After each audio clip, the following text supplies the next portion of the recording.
Picture this, it's 1946. Italy is rising from the ashes of World War II. The streets are broken, cities are shattered, but the people, they're determined to rebuild.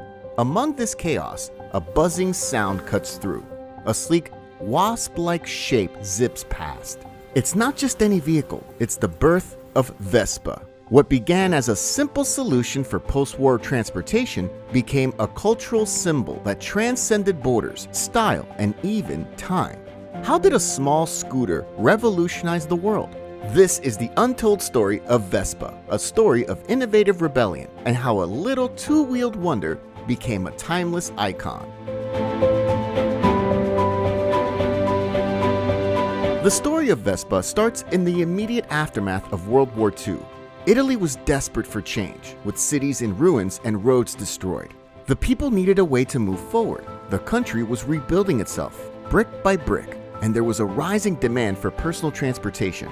Enter Piaggio, an aircraft manufacturer hit hard by the war. The transition from building fighter planes to creating scooters might seem bizarre, but desperate times calls for innovative measures. The mastermind behind the transformation was Enrico Piaggio, son of the company's founder. Seeing the economic climate, he had a revolutionary idea: create an affordable, practical vehicle that would get Italy rolling again. But Piaggio wasn't looking for just any design. He wanted something different, something that could appeal to everyone. And this is where the genius of aeronautical engineer Corradino d'Ascanio came into play. Did you know Corradino, the man behind Vespa, didn't like motorcycles because he found them too bulky and impractical? So he designed a scooter that was the complete opposite, a lightweight, sleek, and easy-to-ride machine. The design was genius.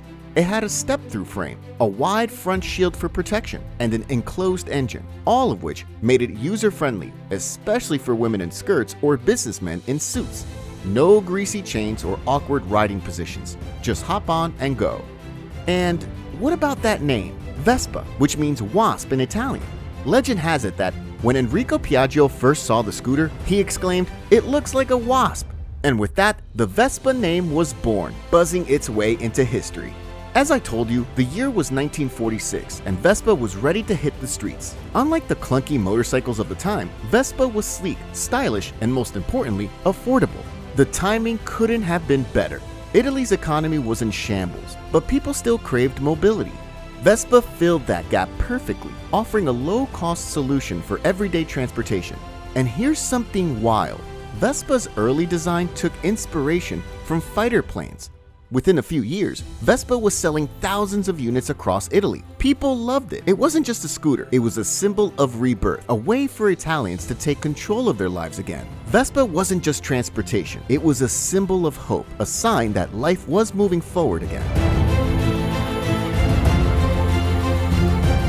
If you've ever seen Audrey Hepburn and Gregory Peck zipping through the streets of Rome on a Vespa in Roman Holiday, then you've witnessed the moment when Vespa became an international sensation. That iconic scene didn't just sell movie tickets, it sold scooters. The Vespa that Audrey rode wasn't just a prop, it became a global symbol of style, freedom, and effortless cool. Imagine being in the 1950s, when Hollywood glamour was at its peak. Suddenly, a scooter, once seen as purely practical, became the epitome of chic. Vespa, once a local Italian phenomenon, exploded onto the world stage. Sales skyrocketed in Europe, America, and beyond. Hollywood's golden endorsement turned Vespa into a must-have accessory for anyone who wanted to live out their European adventure fantasy. Celebrities began posting with Vespas, further cementing its status as a style icon. This wasn't just a local Italian phenomenon anymore. Hollywood had done what even the most aggressive marketing couldn't: turned a scooter into a symbol of glamour. Fast forward to the 1960s, and Vespa was riding a whole new wave. The mod movement in the UK saw the scooter transform from a stylish vehicle to a cultural icon. Mods were a youth subculture known for their sharp fashion, love for modern music, and most importantly, their scooters. And what scooter did they choose to ride? Vespa, of course. But the mods didn't just ride these scooters, they customized them. Picture dozens of rearview mirrors, extra headlights, and badges galore. These weren't just scooters anymore. They were moving works of art, each one telling a personal story of rebellion, individuality, and nonconformity. In the mod world, Vespa wasn't just transportation, it was a badge of identity. Riding a Vespa meant you were part of something bigger, something rebellious, yet stylish. It was the perfect way for young people to express themselves and break away from the status quo. Can you imagine customizing your ride like that today? How would you deck out your Vespa?